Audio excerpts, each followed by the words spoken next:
Have you ever wondered if the Melee tournament prize pools are getting larger each year? After I made my Ganondorf video, I started to wonder exactly that. So I did some digging, and this is what I found. Usual disclaimer that I am not the objective source of truth, though that said, the numbers that I show in this video should still be pretty close. Anyways, if we look at the combined payouts of all the majors and super majors of Melee tournaments, this is what we see. While there wasn't much in the way of payouts in Melee's early years, there were some significant payouts in 2006 and 2007. In particular, for 2006, there were a lot of MLG tournaments that paid a lot of money. Then 2008 came, and then Brawl happened, and then the numbers went down, but I don't think that really surprises anyone. And then Melee continued to chug along until 2014 and 2015, which it saw some pretty explosive growth. Initially, I was a little confused by this because I knew in 2013 Melee got into EVO, and that same year the Smash Brothers documentary dropped. So I figured if anything, 2013 would have been a big year for Melee, yet that doesn't seem like that was the case, so what happened? So I asked on Reddit and I got a number of responses, and this one in particular I liked.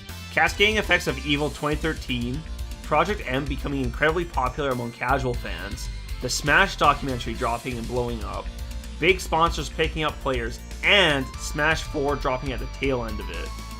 And yeah, that seems pretty reasonable to me. That, I think, could explain the huge growth that happened in 2014 and 2015. After 2017, though, the participants, the prize pool, and the number of tournaments all began to drop. Not to say that they absolutely tanked, though, they were still pretty respectable after the fact.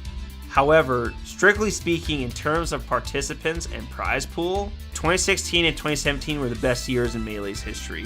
Another interesting observation is that 2020 actually outperformed 2019 in terms of numbers.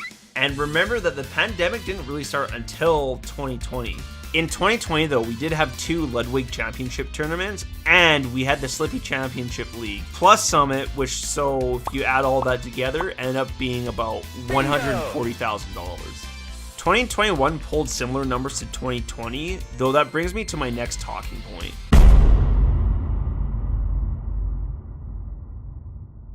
So I think we all know that the Smash Summits have some insane prize pools. I mean, look at some of these numbers. It's crazy. Which, of course, got me wondering, what would the prize pool amounts look like if we took out the Smash Summits? So I removed the Summits, and this is what I got.